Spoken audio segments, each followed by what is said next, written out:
আসসালামু আলাইকুম। আমাদের এলাকা ছেড়ে একটু দূরেই একটি কৃষি গবেষণা কেন্দ্র। তা বাসা থেকে বেরে এই গবেষণা কেন্দ্রে ঢুকতেই সেই রকম বৃষ্টি চলে যাচ্ছে।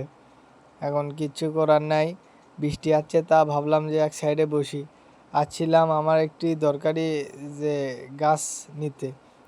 আমি ঘুর খাসায় লাগাবো এবং আরও অন্য অন্য জায়গায় লাগাবো।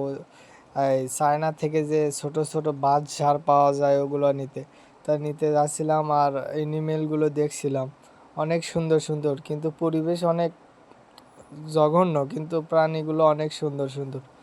হ্যাঁ, এই যে এই বাঁশঝাড়গুলো কোন দেশে জানি না, কিন্তু এইগুলো আমি দেখছিলাম আমাদের অনেক দূরে এক জায়গায় ঘুরতে যেয়ে, সেখানে আমার ভালো লাগছিল। তা আমি এখানে এর আগে ঘুরতে আসছিলাম, আইসা দেখছিলাম।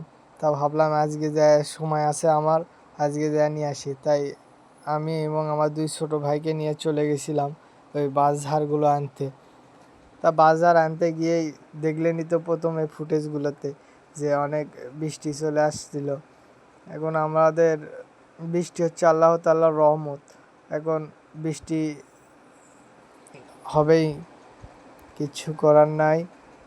এই বাজারগুলো আপনাদের কাছে কেমন লাগলো অবশ্যই কমেন্টে জানিয়ে দিবেন।